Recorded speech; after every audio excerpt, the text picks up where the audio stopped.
Hi guys, welcome to Novum. If you clicked on this video because all the other Mandy ending explained videos don't actually explain the ending, then you're in luck. That's exactly why I made it. So let me just promise right now that this shit is going to make a lot more sense to you by the end of this video. Now obviously Mandy is a little out there, and analysis like this is always interpretive, so we're never going to be able to say Mandy is definitively this one thing. In fact, if you can say that about any movie, it's probably not exactly Oscar material. With that being said, I do think we can be pretty sure that a lot, if not most of what we'll be discussing in this video is intended subtext to the movie.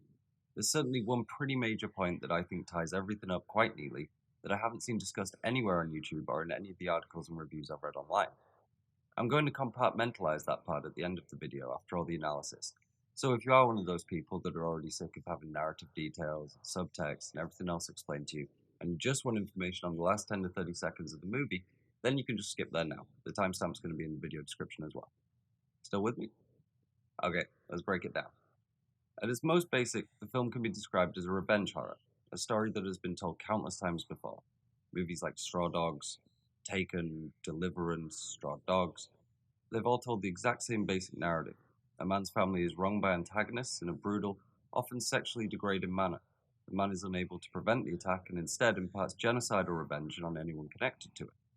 Now, if we leave our level of analysis there, then all we can really extrapolate from that ending is that Nicolas Cage went crazy and killed a bunch of dudes on a foreign planet that also had the exact copies of the bands Black Sabbath, Led Zeppelin, The Carpenters.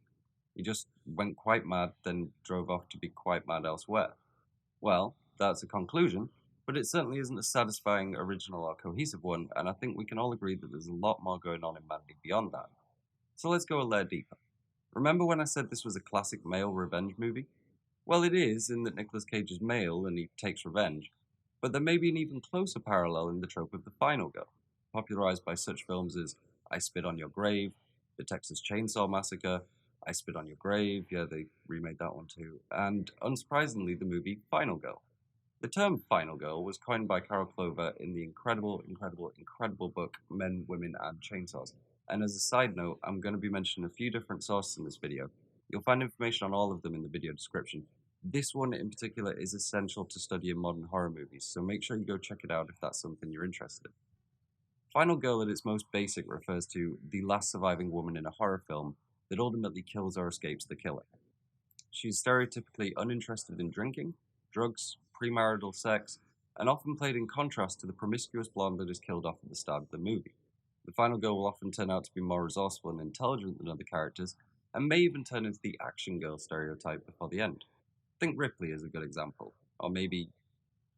Okay, so a character gets powered up and kills the killer for all the killings they've done. Doesn't sound too different from the male revenge movie, right?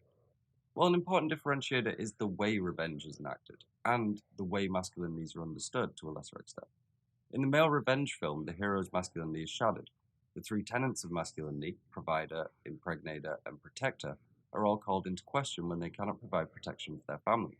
Masculinity must be reinstated, and that is largely done through displays of dominating violence.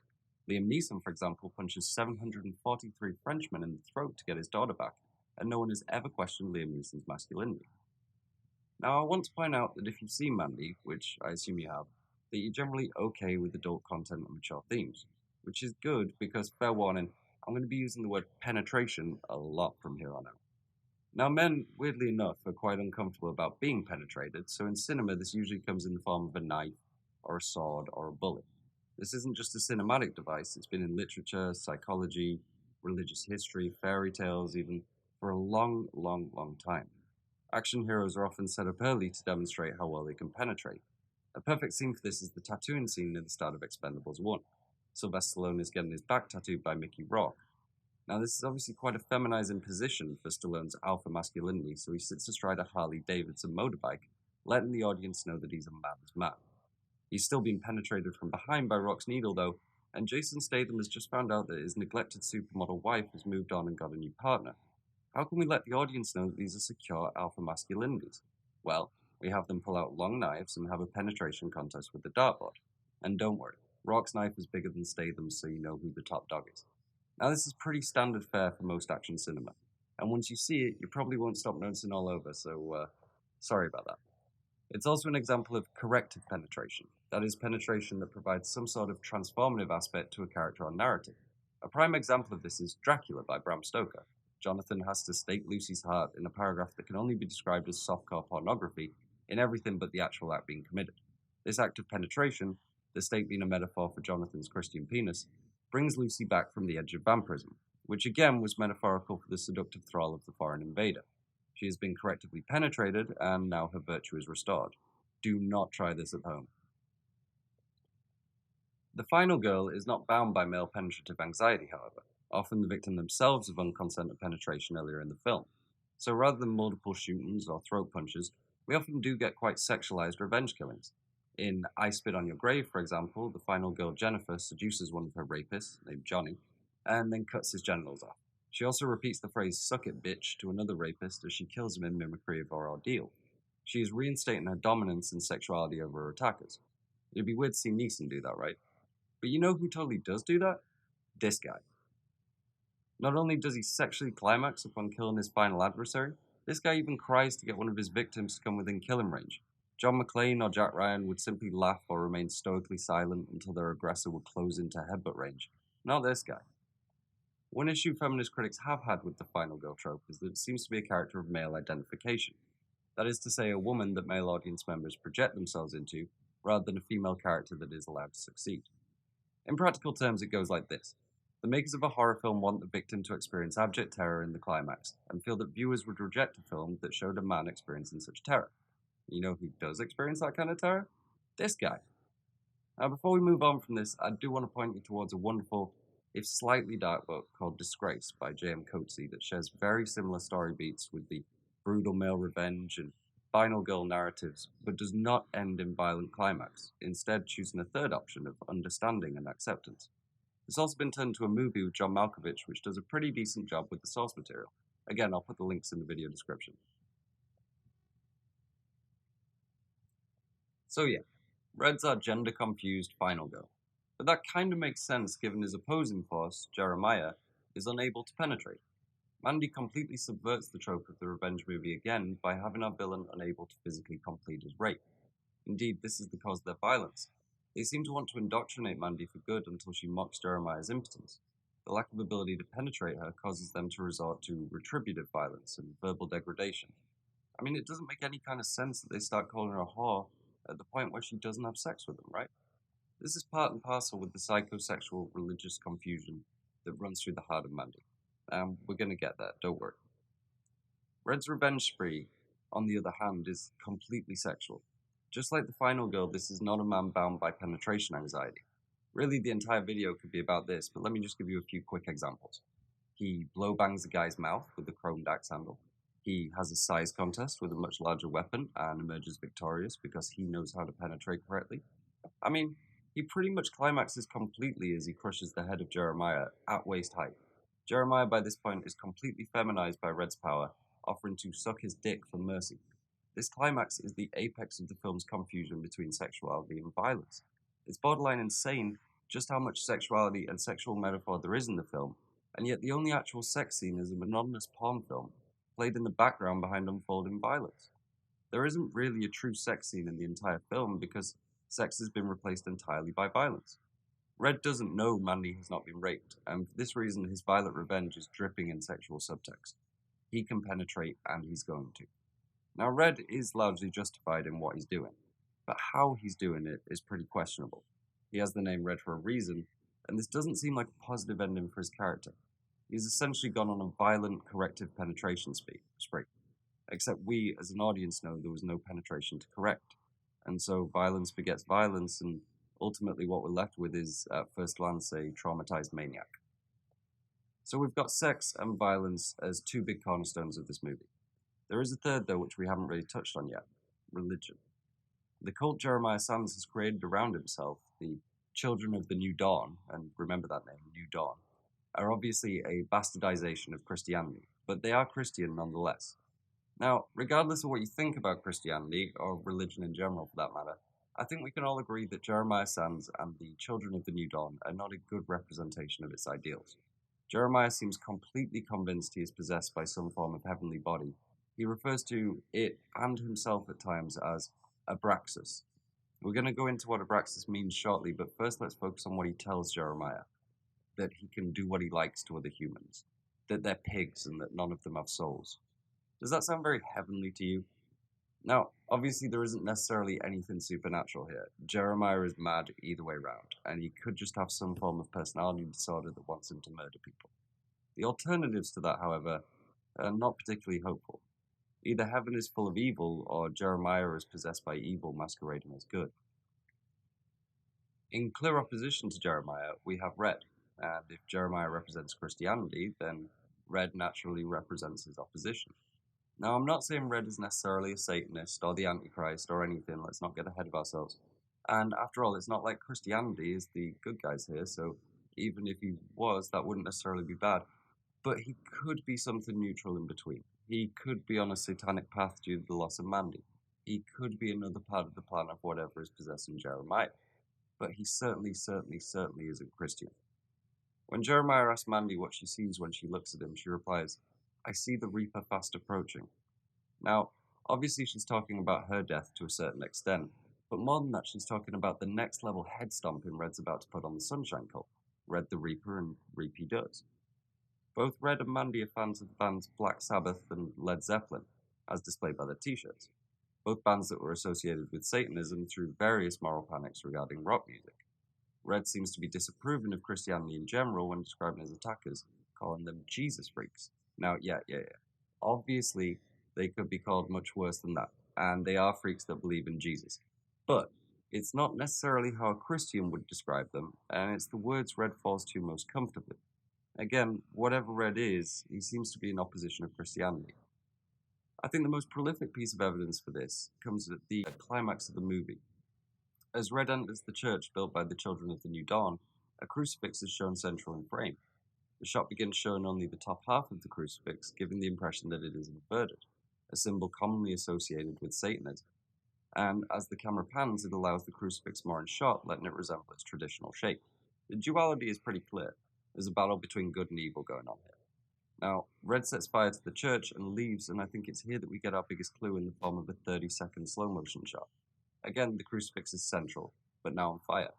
It still represents its traditional shape until Red steps in front of it, and once again it becomes inverted by Red's presence. This actually happens twice.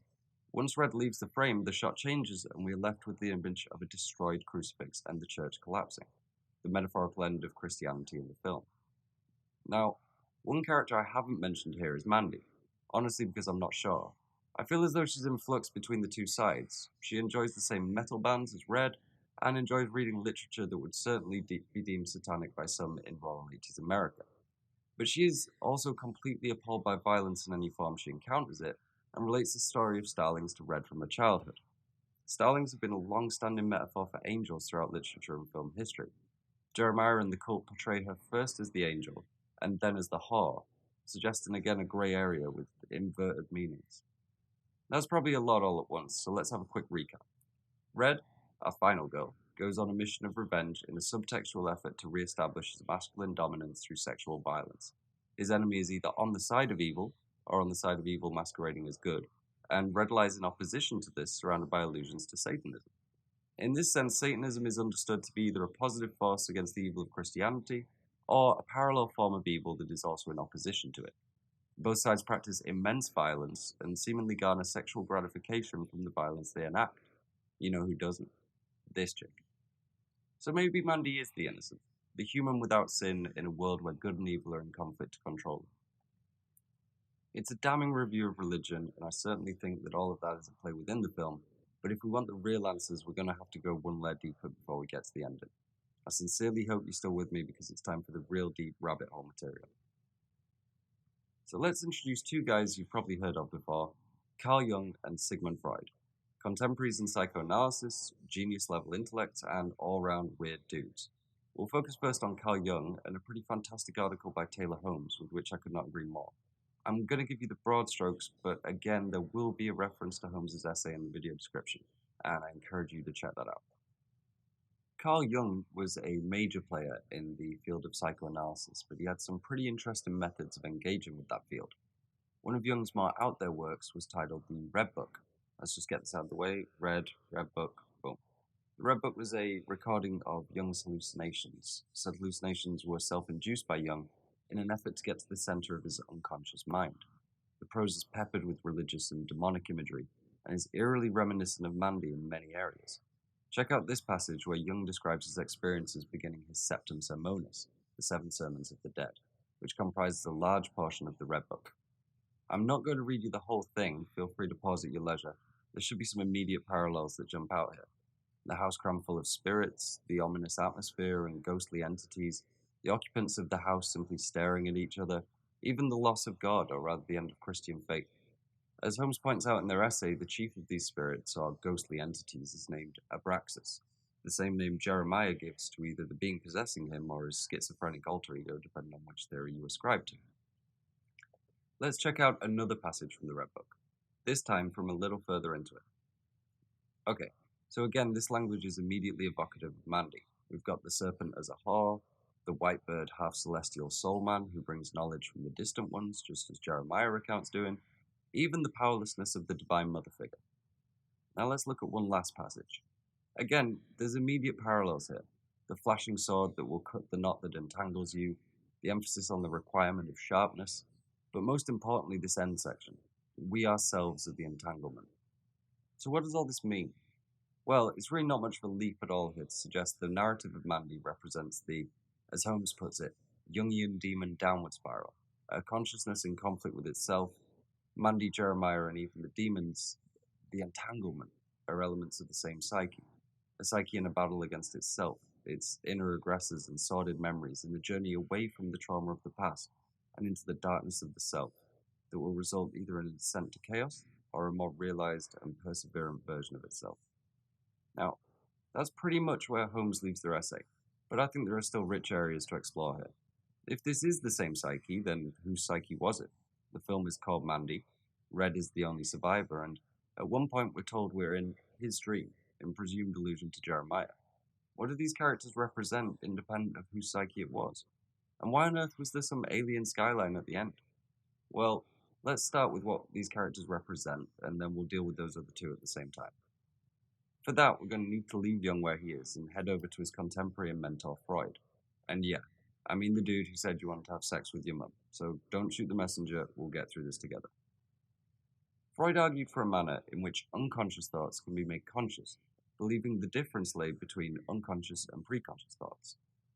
Unconscious thoughts are worked out upon some sort of material that remains unrecognized, while preconscious thoughts are connected to perceptions, verbal imagery, and words that align with our inner monologues. The goal of psychoanalysis then, according to Freud at least, was to connect the freely floating unconscious thoughts to words. In this case, instead of words, the fabric of cinema, a psychoanalytic discussion of competing elements of a psyche made sense of through film. Freud believed the psyche to be made of three main components: the ego, the superego, and the id, a network of powerful internal tensions. The id is essentially subconscious biological markers, desires, anxieties, survival requirements, everything that drives the body to do things unconsciously. The ego is a modified portion of that id that can perceive the empirical world, a system of perception through which to understand the world, the jockey to the id's horse.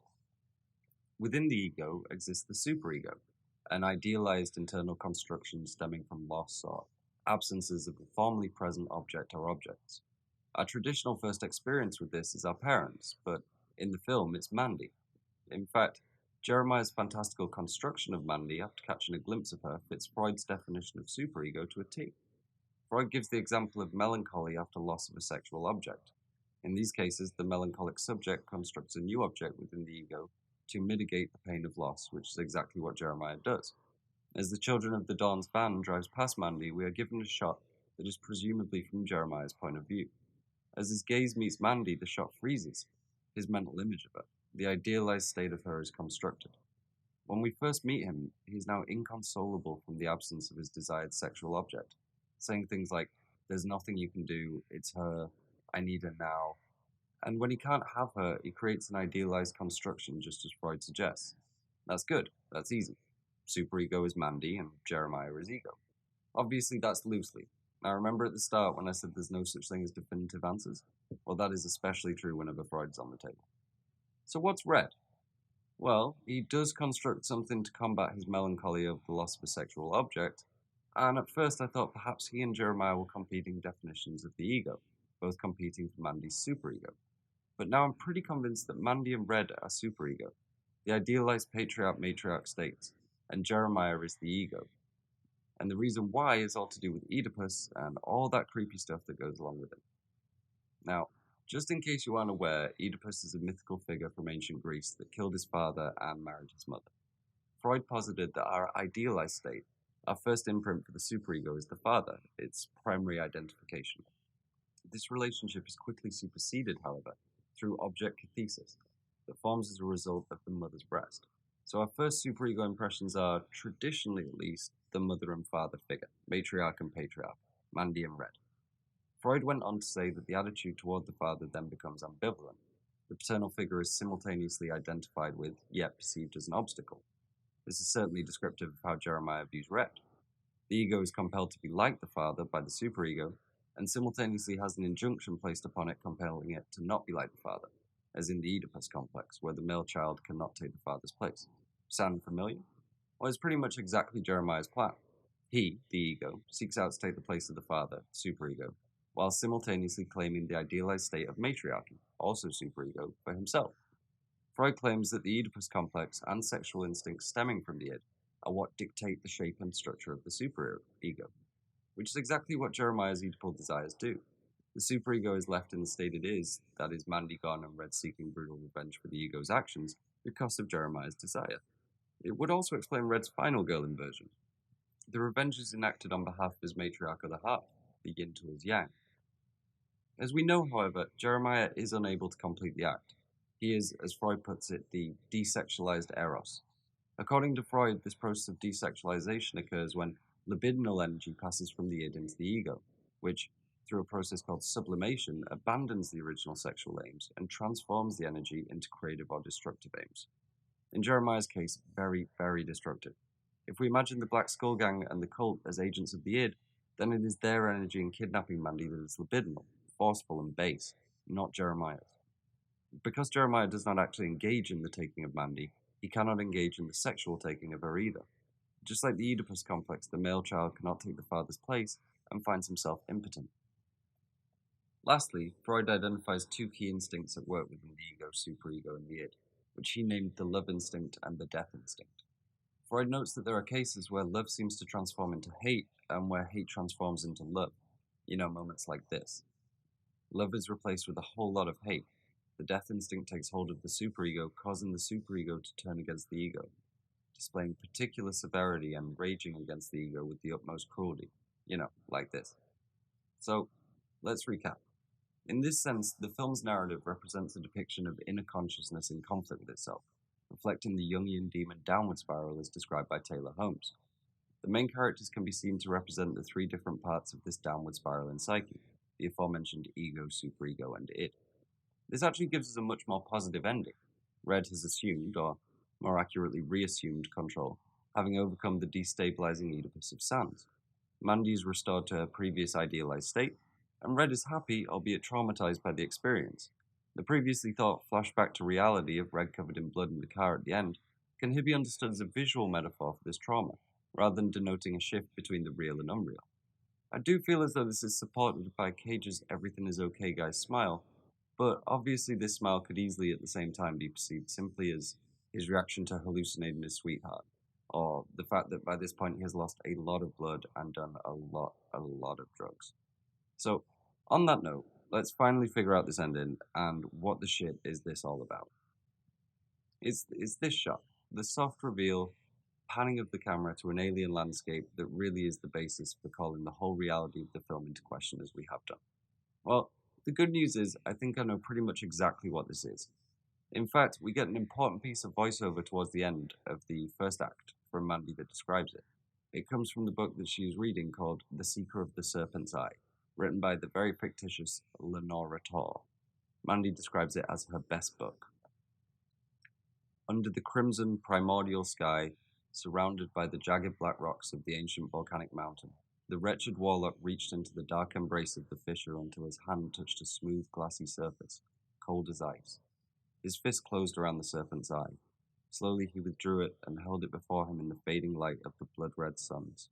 It glowed from within, a ghostly emerald light, strange and eternal. I mean, there we have it pretty spot on just from the first sentence. The crimson primordial sky and the jagged black rocks of the ancient volcanic mountain. Notice anything else? The blood-red suns, plural. Now, we can't say for certain that the celestial bodies in the sky are suns or moons or planets. But what we do have here is a skyscape that features multiple celestial bodies, which, well, ours doesn't for the most part, and in the book we have a description exactly fitting this landscape, talking about multiple celestial bodies in the sky. While again, we can't be entirely certain, I do feel like this is a pretty sure thing. The cover of the book also demonstrates a scene reminiscent of the ending shot. The book certainly feels integral to the plot. Not only is it the only real part of voiceover we're given in the entire movie, but there's also 2 close-ups of the same page from it, and it's used in the film's trailer. When it cuts to Mandy reading the book again in the gas station later in the film, she's still on the same page. Either she's a very, very slow reader, or this part has some significance to Mandy or the film at large. So here's the full text from those 2 pages, and there is some gold in there. I'm not going to read all this out, so I've just typed it all up as a slide here so that you can pause on it. I'll describe the key areas out loud.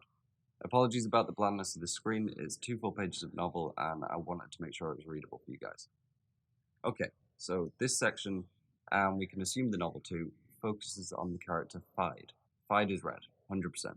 Graphologically, as in how the word looks on the page, how it sounds, how it's constructed, Fide is red.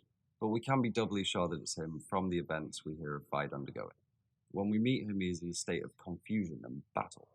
All he can see is a faint red glow shimmering upon a background of glassed ebony. His eyes are described as burning azure, as the fire reflects over the blue in them. The book refers to this moment as the closing of his mind, and refers to everything afterwards as his attempt to make a story out of the violence that surrounds him. As the text continues, we learn he has been killing armored mercenaries. Armored mercenaries are pretty much exactly what these things are. Sure, they work for literal blood rather than money, but that's neither here nor there. One of these armored mercenaries is burned alive by Fide, and he does not find the smell entirely unpleasant. Indeed, it gives him a form of appetite. Just like when Red lights a cigarette off the burning corpse of an armored mercenary, and looks for a moment like he doesn't entirely mind the taste. Fide's opposition is led by a man named the Thrain, who seems analogous with Jeremiah. It's him that hires the mercenaries, and he leads a group of men described as useless fools that take women by force and covet powerful artifacts. The showdown between Fide and the Thrain and his men happens on a crag, otherwise known as a steep hill or mountain, specifically a thin, gaping crack within the crag. Fide comes across the Thrain while he is distracted by the majesty of the universe and kills him pretty unceremoniously. Both the Thrain and Fide have been seeking something called the Serpent's Eye. It is undoubtedly this glowing green rock shown in Red's animated dream sequences, described in the book as a smooth, glassy rock glowing with emerald light. More on that in a second. By this point, Fide is described as being beyond fatigue, beyond exhaustion, beyond morality. He has seen dozens of men die and apparently feels nothing. But then, he is greeted by this strange and eternal emerald light, and suddenly he feels something. And right at the same moment as we have the shot of the new dawn in the movie, chronologically, we also have the description of the new dawn in the book. I think that's pretty decisive. And interestingly, the book actually gives a little more information on Red's condition, claiming that all the suffering, all the sorrow, and all the thirst and all the hunger, the loss and murder and blood, had led him to this sliver of time in which he now found himself. He then says, at last, and seems to have found what he is looking for, which in the book is the Serpent's Eye and in the film is Mandy.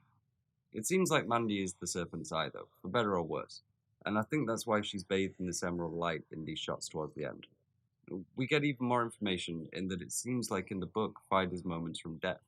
This would make sense for Red too, after everything he's gone through, but he doesn't really give that impression. He seems focused and heading forward. So too is the case with Fide, probably. This is page 41 of a relatively thick book, and we can assume the power he has gained probably has what it takes to keep him ticking. So now we have a paradox. It's pretty clear we've been on something that resembles the Earth. References to humanity and popular culture make that pretty certain. It could be a parallel Earth, it could be a fantasy-scape dreamed of by someone on Earth. It could simply be Earth with some crazy shit taking place. Whatever the case, it is linked to a version of our reality somehow, and it wants us to know it. Conversely, we have a supernatural or alien skyscape that is most definitely not reminiscent of Earth, and it's somehow described exactly within a text within the film that also predicts or describes Red's violent journey. So is this book talking about reality? Or the future? Or is the book creating reality? Is it just a book with some heavy foreshadowing designed to be ultimately coincidental? This answer ultimately has to be yours, but I think I've narrowed it down to 4 alternatives for you to choose from, starting with Ending 1, the cop-out, it was all a dream ending. Now, I don't like this ending at all, really, but we're nothing if not thorough, so let's just point this out. Mandy seems to be really into the book. She gets put on an enormous amount of hallucinogens, and it would make sense that she may just start tripping out what she remembers reading. This would mean her dying halfway through her own drug trip, but ego death on large amounts of hallucinogens is totally a thing, so this is the ending that provides us with a practical, non-supernatural, non-psychological solution to everything that's happened in the film. Meh. Next. Ending 2. The film is the book ending. So this is easily the neatest and simplest ending. The film we are being shown is the same world as the one inside the book. That book being an exploration of all the elements we've discussed earlier in this video. The book knows what's happening in the film because they are the same thing, one describing the events of the other. We are watching Lenora Torr's The Seeker of the Serpent's Eye played out on film, and Mandy reading the book is explained away as mere self-referentialism. The myriadic depictions of psyche are all constructions within the text that explores the Jungian downward spiral, and we're watching all those inner conflicts play out against each other. I think this isn't too far off the money, but again, it's a bit basic and it doesn't feel quite right, so let's move on. Ending 3, the supernatural horror ending. Now we're getting into the good stuff. So here, ABRAXAS, the potential demon, potentially demonizing Jeremiah, is real. Definite demon, definite terror. He needs to have Mandy to bring about the new dawn, but not in the way Jeremiah understands. ABRAXAS has chosen Jeremiah, but not out of kindness or higher purpose, rather to set in place the chain of events that will bring about the new dawn. To do that, ABRAXAS needs Mandy dead and Red pissed off. And to do both of those things, he needs Jeremiah. Now this is gleaned between Jeremiah's motives and his actions, and the animated dream sequences Red has regarding Mandy in the afterlife. In the first sequence, just after Mandy has been killed, we see Mandy staring away from the camera, presumably towards hell. She looks back and begins to decompose. So we're pretty much seeing the odd threats of the cult about her burning and rotting in hell coming to fruition here. Mandy seemed like a gentle soul, so I read her going to hell perhaps more to do with her being some kind of sacrifice by the cult to be claimed by ABRAXAS, rather than any kind of punition for previous sin. This would make sense too, as in the next animated scene we see Mandy being reborn under the sky of the new dawn. The sky resembles exactly the ending scene, and when her eyes open they glow red as if she is possessed by a demonic entity, ABRAXAS. The third scene takes place just before Red's final revenge spree on the cult, as he lays wounded from his battle with the Black Skulls. Mirroring this, the animation shows what I believe to be a depiction of Tiamat, a Babylonian mythological entity that has represented many things, but is often known as the Destroyer. Red is the wounded Tiamat, and Mandy, now reborn and possessed by ABRAXAS, comforts him and pulls the serpent's eye from within him. ABRAXAS has abandoned Jeremiah and now supports Red taking his brutal revenge, presumably so that Red can become the physical vessel for ABRAXAS as Jeremiah was. But this is a much stronger vessel, a vessel capable of the bloodshed needed to bring about the new dawn. Red leaves the church framed by an inverted crucifix, and when he sees Mandy reborn in the car, she is bathed in emerald light at 2 different points. The scene with Mandy in the car can be perceived 2 ways here. Now, either Red has reclaimed her eternal soul from ABRAXAS and vanquished him, or Red himself is now the vessel for ABRAXAS, having completed the violent ritual of revenge the demon sought to incite for the new dawn to be brought about. If this were the case, then the Mandy we see in the car would be a manifestation of this demon that is now manipulating, or rather controlling, Red from within. The literal conclusion to the Jungian demonic downward spiral, a downward spiral that ends in the embodiment of a demon. I'm not sure which of those 2 answers I prefer, but I lean towards the latter because of the emerald light over Mandy's face reflecting the power of the serpent's eye, the satanic cross symbolism above Red as he is leaving the church, and the animation shots we get of Mandy's body reborn or possessed by a demon. Plus, if everything ended rosily, then we probably wouldn't have a blood red alien landscape to drive off into. Ending 4, Mandy's trauma fantasy ending. So, this is the one I'm most ascribed to. This is Mandy's fantasy world that she creates out of a desire to escape, or rather transgress past trauma. This theory is mainly influenced by the post-credit still shot of Mandy's drawings, as well as the references to past trauma in all of the main characters, and a culmination of all the other ideas I've presented here. I think ultimately it's where we kind of find a happier ending for Mandy and Red also. So let's start with that post-credit sequence. The page on the left shows Red and a tiger, with a kind of visual hinting towards transformation between the two. Tiger imagery has come up a couple of times during the film, once with an actual tiger, and the other with a tiger on Red's shirt. It's not fully clear what this illusion means exactly, beyond that the tiger and Red are alike, and that Mandy is likely to have imagined the tiger.